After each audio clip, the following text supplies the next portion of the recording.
knowledge in depth will still be the possession of experts, academic scholars, people who really go in some detail into the subject.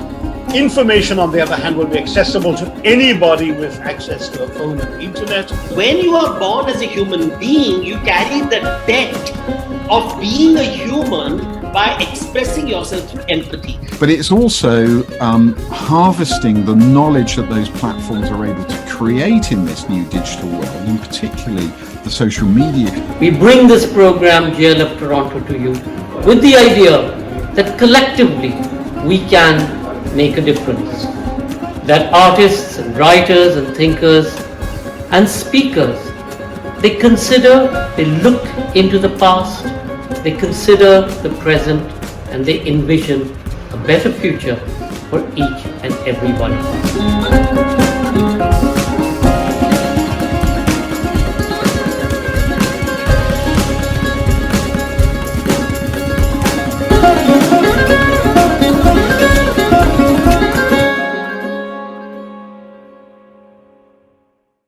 Welcome to the first session of the day. On behalf of Namita Gokhale, William Dalrymple, Sanjoy Roy, Shrinka Walia, and my colleagues at Team Bocards and JLF Toronto, we welcome you to this session of JLF Toronto Virtual Festival. Client Earth, James Thornton, Martin Goodman, and Madhur Anand in conversation with Mridula Ramesh. With climate change rapidly escalating, a panel that seeks to answer the urgent questions around how far we have gone and how much time we have left, if at all. The latest report by the Intergovernmental Panel on Climate Change states that the changes the world has seen, be it wildfires or rising sea levels, has been unprecedented. A session which evaluates cutting-edge technology, nature-based solutions, environmental enforcement, litigation, and our responsibility to the planet.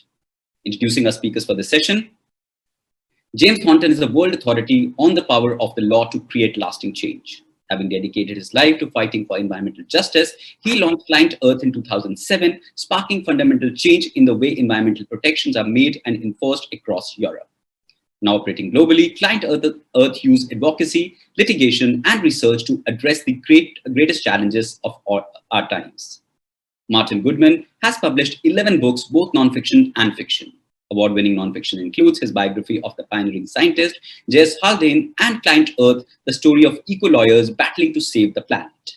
He's Emeritus Professor of Creative Writing at the University of Hull and the founding publisher of Barbican Press.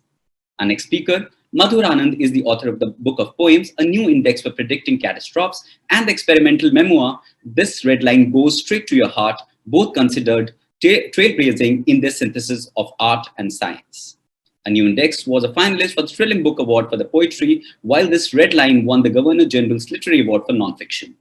She is a professor of ecology and sustainability at the University of Guelph and was appointed the inaugural director of the Guelph Institute for Environmental Research. In conversation with Mridula Ramesh. Mridula is the author of critically acclaimed The Climate Solution, India's Climate Change Crisis and What We Can Do About It, and the founder of the Sundaram Climate Institute, which focuses on waste and water management. She's an active angel investor in clean tech startups with a portfolio of over 15 startups. She's a regular columnist for First Post and has written for The Hindu, Live Mint, and Bloomberg Quint. She holds many key positions, including being part of the advisory committee, UNDP India National Circular Economy Project. This conversation will be followed by a Q&A, so please feel free to send in your questions by typing into the question box on the left-hand side of your screen. Do follow our social media handles to get notifications on the upcoming sessions.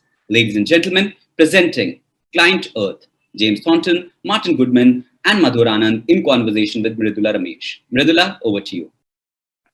Thanks, Suraj. Welcome, everyone. It's a privilege to be invited, and it's a greater privilege to be part of this panel. Climate change is unlike many other problems that we've faced before. For two reasons. One, it affects all of us. Maybe each of us differently, but it affects all of us. The second issue is it touches so many parts, right? It has so many moving pieces. It has so many drivers, and it impacts all of us. So the socio-climate modeling, which we're going to come to later in this conversation, becomes very important. But at the center of global warming is our globe itself. Our planet Earth. Does the planet have rights? If so, what are they? And if it has rights, who's going to defend them? So with that, we're going to step into the conversation because we have a very rich discussion ahead and not too much time to do it. So there's another great thing about the panel. We have two poets, and poets are better than most other people in cutting to the heart and the truth of any issue. So Madhur, with that, can I ask you to step into your point? Of course. Thank you so much for the invitation. A pleasure to be with you all today. This poem is entitled, Especially in a Time. Wild populations recognize that the linearity, the relative rareness, the major museums, or any area which is known is a surrogate for proximity. Stream beetles, Galapagos finches, and Israeli passerine birds are transformed into an index of limited available information. Elytral lengths, slope of the regression, and mid-latitude precipitation unravel the anomalies. A prolonged change is also under scrutiny. That's a poem from my debut collection of poems, a new index for predicting catastrophes, published a few years ago. And that poem, every single word in that poem, it can be found in one of my own research articles. I'm also an ecologist. So that particular poem, all the words are found in the scientific article entitled Rapid Morphological Change in Stream Beetle Museum Specimens Correlates with Climate Change, published in the Journal of Ecological Entomology. Thank you. How interwoven the world is. Again, when we speak of interwovenness, the primary narrative in climate change is one of despair and hopelessness. But interwoven into that narrative is also a narrative of hope, and the narrative that the law can be a powerful force for change. So with that, I'm going to turn to James Thornton and ask him, how does it work seeing Earth as your only client, and how does it feel never having lost a case? That gives me tremendous hope. So I'll leave you to answer that. Well, it's wonderful having the Earth as a client. And the idea there, we called it the organization Client Earth, which is a name that Martin Goodman came up with. He's the writer. And he said, you're an environmental lawyer. Who is your client? And I said, well, my client is the Earth and everyone who lives on her. And he said, that's the name, Client Earth. So I see the Earth as the client, and all of you that I've never met, and the next generation that has not yet been born. So trying to use the tools of law to move the transition to an ecological civilization much more quickly.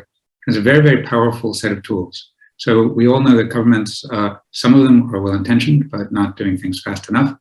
So by using law, and I now have 300 colleagues at Client Earth, lawyers from 30 different countries. What we do is we write new laws in parliaments and legislatures. So we improve the rules, and then we enforce the laws. So we'll enforce the laws against countries and against companies who aren't acting well. And what's very hopeful about all of that is you see that this can produce rapid change. So we've stopped a whole new generation of coal-fired power stations in Europe. And coal is public enemy number one when it comes to climate change. And then by using just a letter, we stopped a coal-fired power station in Japan a few weeks ago. So these are very, very powerful indications of things that law can do, and it can speed things up. What's on our side now is that renewable energy is actually cheaper than coal and often cheaper than other fossil fuels. So there's much in place that can get us where we need to go. The question is how fast we can do that. And using law in a skillful way can speed everything up and give citizens the power to do so. No, thank you, James. And Martin, coming to you and the narrative of hope. Specifically, the primary narrative has been about this is a global problem and we need our governments to do something. But when we were chatting earlier, you mentioned that this is also a narrative of individuals using the law to empower themselves. Can you tell us a little bit more about that? Yes, surely. When I started this original book, the work for that 7 years ago, it was to track these individual lawyers who were taking on the big corporations, they're taking on governments. So that was a powerful motivation for me. So I looked to write a book that would make people feel positive, an evidence-based narrative of hope. And just now, during this summer, sort of 7 years on from all of that, I've gone and returned to the quest to update the book for a Spanish edition that's going to be coming out next year. So to do that, I also then worked with new lawyers that were new to the field. There is one, not new to the field, but new to Client Earth, Soledad Galejo in the Madrid office, who's doing wonders to actually, she feels that the law is the nature is where she goes to heal. So she wants to give back as a lawyer. So she's driven by that passion, but also by her expertise as a top lawyer. So they're preserving the estuary in Lisbon that people wanted to build an international airport on, which is a vital stopover point for migratory species on the way from their breeding grounds to Africa in the winter and spring. And then I met with a young Italian lawyer, Francesco, who during the pandemic had quit his commercial law practice in Italy and gone to Madrid, even though the office wasn't there in Madrid. On the way, he found a little snippet in an Italian newspaper about a gas platform that was being built in the Adriatic, being built in a Natura 2000 site. The European Union has this law called the Habitats Directive, which is the primary law for conservation, but people often sort of misapply it. I read the wonderful glossy brochure of people explaining why this platform wouldn't disturb the bottlehead dolphins and the loggerhead turtles, which are particularly protected species. But they were wrong. They hadn't taken into account the actual presence of these creatures there. So he took issue on that. And then I went looking further and looking out into the Mediterranean and seeing all of the species that are there on the IUCN critically endangered list. Wonderful species, including things like hammerhead sharks and small fan mussels as well, but also huge whales, the fin whale, the second largest animal on Earth, and the sperm whale, I think that's the third largest animal on Earth. They found a whole new subset of species of the sperm whale that live in these deep, 5 kilometers deep Greek trench. And they are incredibly endangered.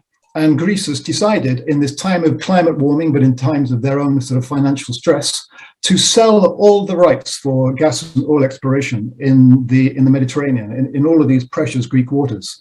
And what that means is even the exploration is they've got these air blast guns that will be going every second for days and days.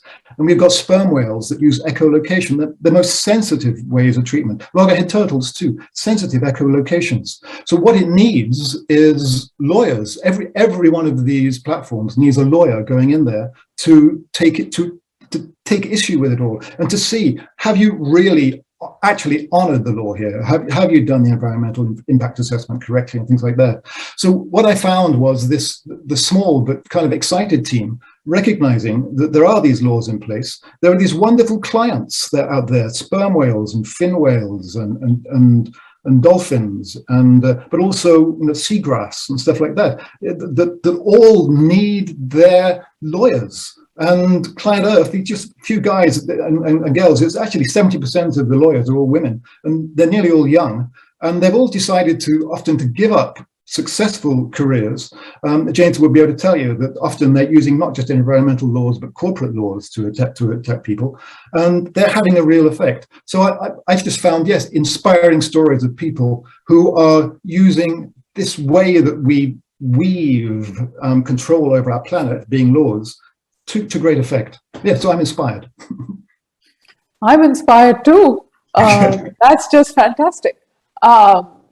So I think you brought up a point in Greece, and that tension is always there. Even during the COVID pandemic around the world, when there were lockdowns, there was tension between lives and livelihoods, right? So here it's about development versus protection. And that brings me to the importance of models that can capture the trade-offs effectively. And Madhur, I know this is completely your field. And I was just listening to a video where you were saying, you get very excited when your model shows you something, a new discovery, and that's what is really interesting and rewarding. So could you tell us a little bit more about that? Sure, thank you. Yeah, so I mean, as an ecologist, I have been studying the impacts of humans on ecosystems for over 20 years. And, most of what I have studied is examining the negative impacts that humans have on ecosystems. But of course, we can also have positive impacts. And it's that aspect of things that I have been focusing on in the last, say, 10 years of my work. The science of the impacts of climate change on ecosystems and species is largely known. It's known to the extent that we know exactly what we need to do to protect things, and we know the risks. We published about 10 years ago now the first textbook on effects of climate change on ecosystems. It was called Climate Change Biology. And as we all know now, right, with the IPCC reports being published and being publicized, we know that the science is largely known. But what struck me in the report that was published in 2018 was some of the language that was used. And for the first time in my life, I thought, this is not going to be achieved by science alone.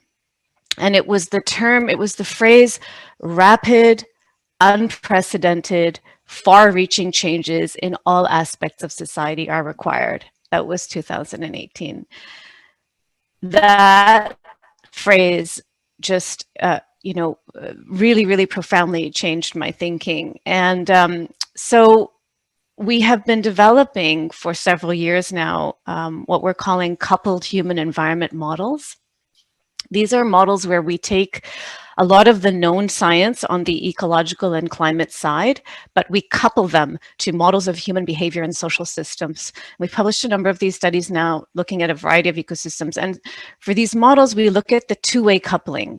We look at not just how humans are negatively impacting these systems, but what humans can do to reverse or attenuate for sure, but reverse some of these changes and to produce a positive feedback. And we've done this with climate models. We've published a few papers now. And what was, amazing to see was, in the scenarios that were coming out, in the numbers that were coming out, that the order of magnitude of change that some of the human-related parameters about human behavior and social norms and social learning were orders of magnitude higher than the changes that to be expected without humans in the equation. So to me, that was really a narrative of hope that, and that is actually the narrative I think that has come out of that we should read for sure into the latest IPCC report that was just published, that humans have the power to make these changes. Gosh, we're really running against the current. We've got hope, but we've got to bell the biggest cat in the room, and that's China, right? Does the hope extend there too, James? Well, since I'm very glad we're talking about hope, because lawyers generally don't get to talk about hope. And I think hope is actually the best weapon in the fight against climate change, because it is what can help people get out of despair and take action. And I've actually taken a great deal of hope from China. But before I get to China, I just want to respond to Madhur's wonderful work. It reminds me, you asked me about my client being the earth. And, one other thing to mention about that is a lawyer has to interview their client. And how do you interview your client if your client is the earth? And the answer I always give is the earth speaks to us in the grammar of science. So we listen to the science, and that's what we know. That's how we know what to do and what the earth needs, and then we translate that into policy, and then we enforce that. So, so the depth of the scientific understanding is absolutely required to know what the next policy steps, and for me, what the next legal steps are. Now, that brings me back to China, because although we only really ever hear negative things in the West about China, and I'm not here to dispute the news, but the personal experience of work in China is that the Chinese deeply understand the science of climate change and environmental degradation, and they're thoroughly committed to doing as much as they can, as fast as they can. So they invited me in 2007 to help the members of the Supreme Court write a law to allow Chinese environmental groups to sue polluting companies, including those owned by the Chinese government. That was quite a big step. And then after that law was put in place, I went back and visited and the members of the Supreme Court, and they said, "What do you want to do next for China?" And I said, "Well, you've taken a remarkable step, which is to create 3,000 environment court judges. There are very few in the rest of the world, very, very few." So they created 3,000 environment judges to just hear environmental cases, to create an environmental rule of law. So I said, what they really need is training. And then the senior Supreme Court judge said, "Would you train them?" And this is amazing. So I'm an NGO guy sitting in the Supreme Court building in Beijing, being asked to train these judges. And I said, "Well, gladly, but where shall I start?" And the senior Supreme Court judge said, "With us." And I said, "Amazing, but why?" And he said, "Well, we want you to come back and teach us about climate change litigation. You're an expert on that. Because we want to decide the best climate change cases in the world in China." And I thought, this is amazing news. The Supreme Court in the United States is not thinking that, or in the UK, a little more in India, in fact. But this was amazing from the Chinese. And then that's gone on. So we've developed this relationship with the Ministry of Environment, and you will maybe have noted that Xi Jinping 2 weeks ago made a very, very important announcement, which is that China is not going to invest in any more coal-fired power stations in the 100 or so countries in the Belt and Road Initiative. And that's a very, very big change. That's several hundred coal-fired power stations that won't be built. And we, behind the scenes, work very, very hard on that. So there is a lot of activity in China, the depth of commitment and the rapidity with which they're trying to deal with these things. That actually does give me hope, because if they don't move, the rest of us won't get to the Paris Agreement targets. If they move quickly and others move in parallel with them, we have a very good chance. And that was a big move. And then the system they're putting in place internally, very, very big change. Okay, no, that's great. I'm just going to ask a follow-on question, if I may. The other hat I wear is I am in the textile industry, and recently there was a colleague who has a textile plant in China, and they were told that they're being allowed to run only 1 day out of 7 days in a week because they use fossil fuel to power their plant. I also heard that another plant, which uses only renewable energy, is being allowed to run completely. But in your opinion, is this something that will pass? They will sooner or later, because this is just resulting in supply chain gridlocks all over the world. Is this something that they will stick their guns on, or is this something that will pass? Well, it's a great question, and I don't think anyone knows the answer to that, but it's a really important question. So as you're saying, fossil fuel plants have been reduced in the time that they can operate, and that's for emissions reasons. And that isn't happening anywhere else in the world. So will they stick to that? And will that, as they hope, make the move to renewables even quicker, even cheaper? I genuinely hope so. So it's an experiment, and they're being quite brave about it, and they're getting a lot of stick for doing it. So we'll see if they hold to it. Okay, if I can just come back to Martin and ask you, I know when we were going back and forth, you also see the law as being very empowering of individuals, and you were mentioning a story in Africa. So could you tell us a little bit more about that? Yes, I've been researching the book for quite a while, and then I went to sort of Poland and Africa, the first 2 overseas trips. And there I heard this word, phrase civil society, which hadn't been used amongst the lawyers or anybody that I was talking to in Britain. We kind of take civil society for granted, which is dangerous. I think we have to recognize that civil society is always being challenged. In Poland, I went and met stakeholders that were trying to stop a new coal-fired power plant. It's a long story. They did actually all manage to stop this coal-fired power plant. But what really changed things for them was the lawyers coming in and helping them frame the right questions. Before, they'd ask questions in these public meetings and be made to feel stupid. And then, with the questions asked in the right way, they found that they were getting some genuine responses, and they were going into courtrooms and finding, wow, suddenly the courtrooms are finding in our favor. So they could suddenly see the law being applied. I went to Ghana for this series of workshops that Client Earth runs in African countries, using African lawyers to train people in the NGOs, these aren't lawyers, in what laws apply. So they sifted the laws first of all and worked out what laws apply.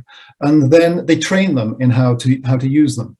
And the punchline of the story there is that these NGO activists were talking about the meetings they used to go to with government officials, and they'd be talking away, and then the government officials would bring in the law into the discussion, and it would kill the conversation. They had no comeback. Now they go into these discussions, and it's the people from the NGOs that bring in the law because they found confidence in it now. And then it's the government officials that go scurrying away trying to find the right answer. So the dynamic has changed, and the people have been empowered by the law. They actually don't want to use the lawyers themselves. They want to be the lawyers and obviously consult. So that really is the simple tale of people really working out how to do it. Because these laws are frail, and they need to be understood. They're young. They need to be understood and appreciated and enforced. We need to know what laws affect our world, and then require them to be enforced and implemented. Wow. No, the lived experience of the law is a repetitive theme in my second book. Because laws are not evenly implemented.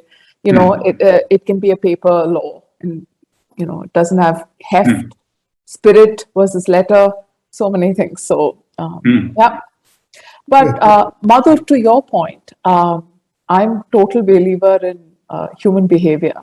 We're a zero waste house, and I wouldn't have gotten into any of this if we hadn't run out of water at home. And we go zero waste by not emphasizing conscience at all. We don't use the word should. We don't use the word this is good. We don't use the word climate. We make sure it takes no additional time to segregate and manage your waste. And it's managed in a way that doesn't smell. And it's not yucky to handle.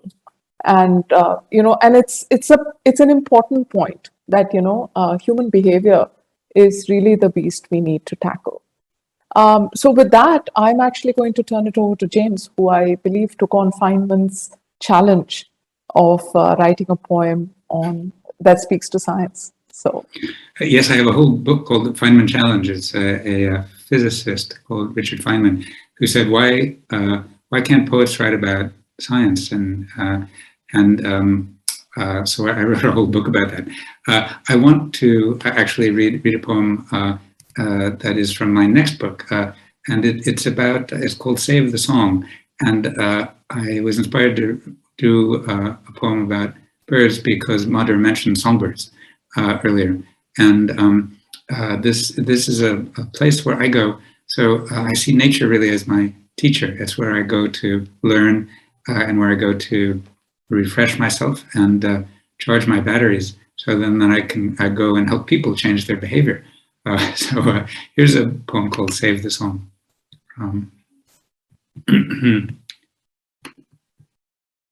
Rainforest, New South Wales. Looking for superb lyrebird, musical genius we want to meet. It's courting season now and males show off. I've been studying how boy birds train, learn from older guys, practice for hours, honing personal style, how they mimic any sound they hear, how they have the most complex song of any bird, how they clear a stomping ground to show off their dancing, how they work on their chops. These are song and dance men. Alone in the forest, we move quiet, stop at an overlook. A lone male belts out to fill the valley, far away, but louder than a mezzo in a concert hall, like he has an amp. We brim with his voice. It becomes clear. Save the song. To hear it is to want to save it. To save it is to save the forest and watershed, is to save the natural world in New South Wales, is to save Australia, is to stop global heating, is to awaken people, is to change our culture, is to save civilization. Save the song. Let it be loud, let it be clear. Save the song. Madhur, what does that mean? It's what poets do to speak to celebrate other poets. Okay, well done. No, I think it's the theme that I'm hearing repeatedly in the leitmotif, if I may, of both your poems is interconnectedness. How there is nothing that exists in isolation, where each one connects to the other. So with that, we come to the end of our discussion, and we open up for audience questions. But before we open up, I'd just like to take this chance to summarize. Yes, it's a horrible story of despair. I mean, if you step outside in India, we're seeing weather that we haven't seen. Everything is like, the worst in 100 years, the worst in 6 decades. The rain, even though the average monsoon is normal, it's just varied. You see drought. You see wildfires in the Arctic. Yes, it's terribly despairing. But once you switch the lens from, what can be done to what can I do, it becomes a hugely empowering mindset change. And then you can start seeing tools like the law or human behavior models, and then find colleagues to help you make the journey of transition. So with that, I will just check what audience questions have come in. Okay, there's quite a few. So Ken has asked, the idea of providing legislative justice to client Earth, every part of its ecosystem, adds a human element to the science of climate action. How do you think the emerging liberal arts system will benefit the climate movement, combining all disciplines? What do you predict for the future of education? Wow. And it doesn't have a person that is asked, so I will leave it up democratically to my panelists to decide which one wants to go first. Well, I could start with maybe just 30 seconds. I mean, we work with a lot of young people, and what I see is, again, a hopeful sign in that young people are very, very tuned in to the need to understand in a cross-disciplinary way what they can do. So I think there's a real hunger. And my other two panelists, both are university professors, so they may know more. Okay. Martin, Madhur? Yeah, I can say a few words because I lead a relatively new research institute at the University of Guelph, the Guelph Institute for Environmental Research, where we are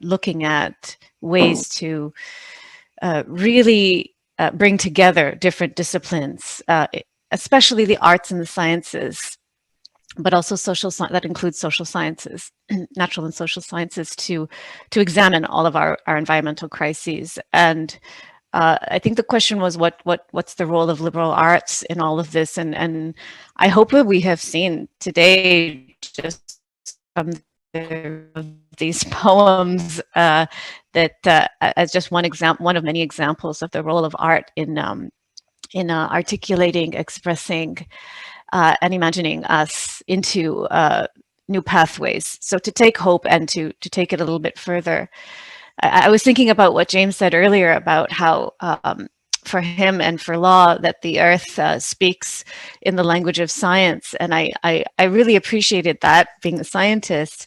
I would also add though, and I'm sure he has spoken to this in his poem, that it also speaks to us in many other languages. Science is one of many languages, and I think that those other aesthetic, cultural, spiritual aspects of Earth are very much need to be represented and communicated, right, by humans, for Earth and by Earth. For myself,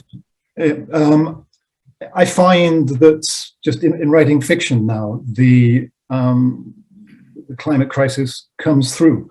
And I feel that the liberal arts should actually be people expressing what most concerns them. And what increasingly concerns people is the state of the planet and the way we live on it, and trying to adapt how we live to live more kindly, to live more alertly, to be more appreciative of the things that we are. And the things that we have are maybe being taken away so that we can sort of work to appreciate them. I think, products of the liberal arts that don't reflect that will increasingly seem to be like dinosaurs. So I think the liberal arts just have to express it. I'm also struck with the people that are pulled in to coming to see us for the Climate Earth readings that we do. Often the parents come and they say, we were alerted to your book, we were alerted to this concern by our children. And I think things are switched around now. I think that the children are the ones doing the educating. They are the ones doing the leading. And in youth is hope. Oh, I have two kids. I hear you.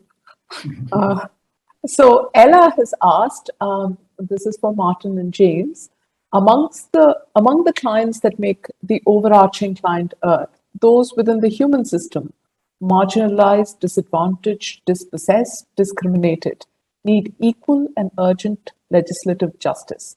How does human rights law meet environmental law? Yes, well, Ella has asked a terrific question. And this is really a kind of emerging area in the world. So she knows exactly what she's talking about. And we have 10 lawyers, actually it's more than that now, at Client Earth who are human rights lawyers. So this is an area of great concern to us. And from the beginning, we've been looking at how cases we bring impact populations of people. So one of the big areas of our work is on air quality in Europe, and I would like to do it in Asia. We haven't gotten there yet. It's very important everywhere. And but what air pollution everywhere disproportionately affects people of lower economic stature, and because pollution is just that way of all forms. So those air pollution cases actually are designed to help people who are marginalized economically. And we brought a case recently on behalf of the islanders in the Torres Straits. So this is a territory of Australia, and these people's islands are already being washed away by storm surges caused by climate change.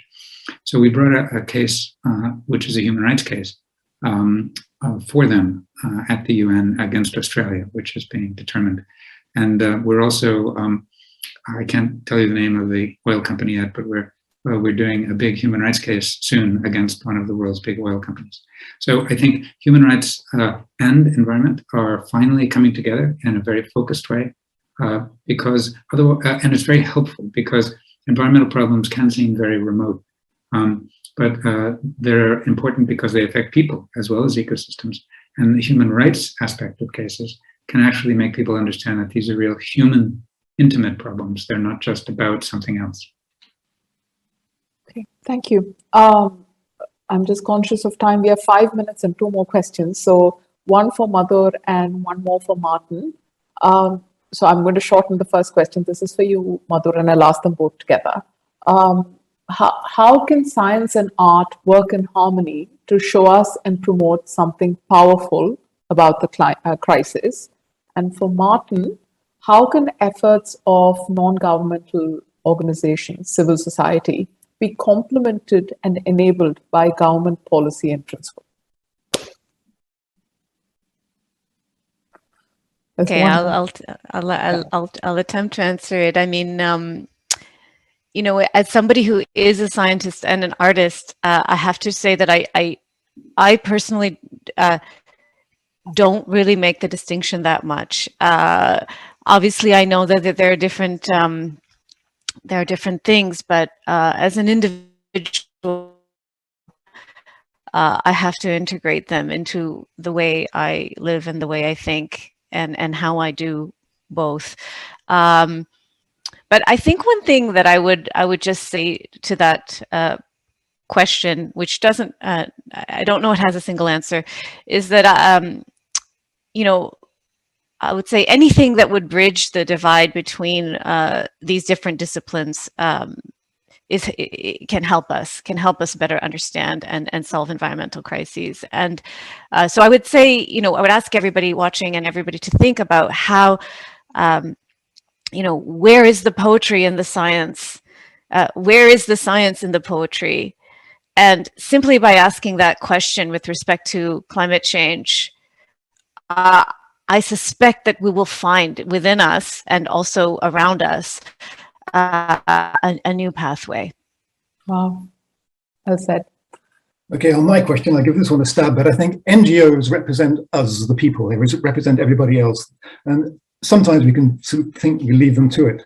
But if you leave them to it, and then the governments, certainly in democracies, are actually sort of courting our vote. And unless we actually prioritize the environment as our kind of number one concern, so long as governments believe that unless they actually deal with the environment, they will lose power, then they'll start bringing in the actions that will support the work the NGOs do. But we actually have to commit ourselves. We can't leave it to the NGOs and then the governments. We have to actually pressurize the governments and make sure that, and even in non-democracies, use social media. I think China is extremely alert to the messages going around on social media. So don't be quiet. Just raise the story, raise the issues. Don't be defeated, because we are the voice that can change things. And if then we change our governments, the governments change their actions, and they're working in accord with the NGOs, maybe we're saved. Thank you. Last question, and I want a quick one-word answer from each of you. What literature inspired the sense of deep connection to nature?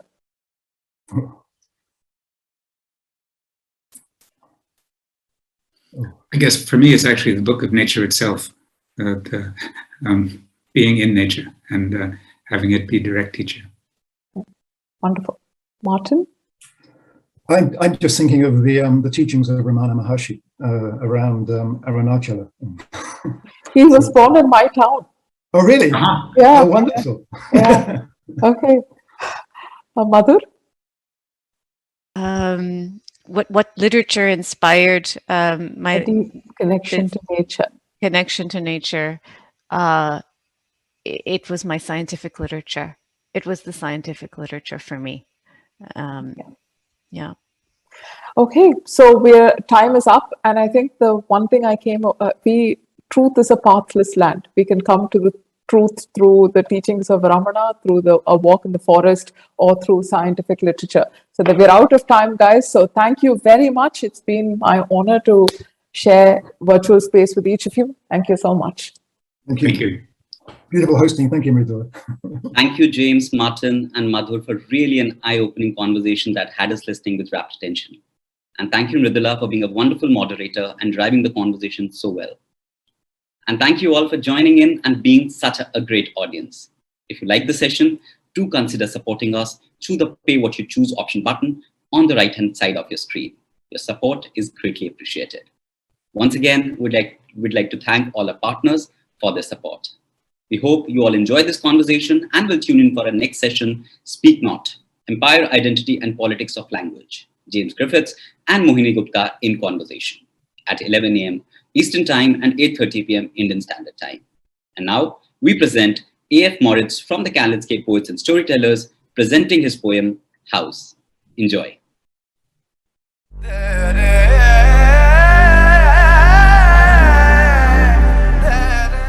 House. It was a house plummeting through the night. At last I had a home, a place to stay, my own, a different place from the hideous, ruthless pesterings, the appearances and disappearings that never let me alone. It was a house collapsing into itself. When I had swept all the floors, caulked the cracks, dusted the picture frames and rubbed the cheap glasses brighter than crystal, nothing needed to be fixed ever again. I could walk from view to view, and any shifting of a figurine in a room was for a slightly other beauty. It was a house all alone in a wood and meadow among unpopulated hills ringed in by cliffs, snowy in the summers. 20 steps to the door, and I could shut away the sirens of a minute ago, rusted knives and needles in gutters, the shouts and threats or starving dog indifference of the beggars. It was a house mine alone, where I could think that if the one I love came home, I would know at last how to be with her. My failure was a happy moment, recalling, expecting, in the great continuance of being together. It was a house where no one else can come. If they came to see if I'm dead, they'd find the breeze in the open doors, the white curtain stirring, and a cleanly, undisquieting rind. Thanks, everybody.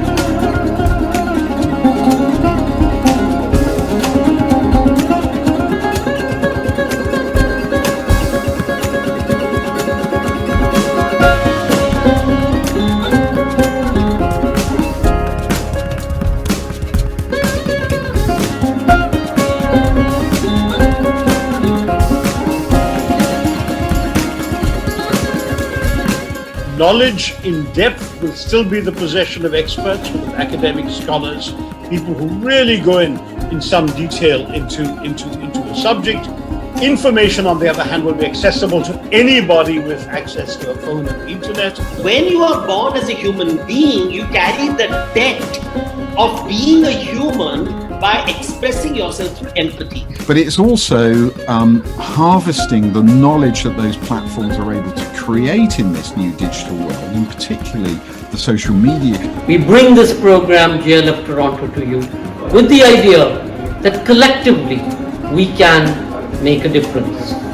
That artists and writers and thinkers and speakers, they look into the past, they consider the present, and they envision a better future for each and every one of us.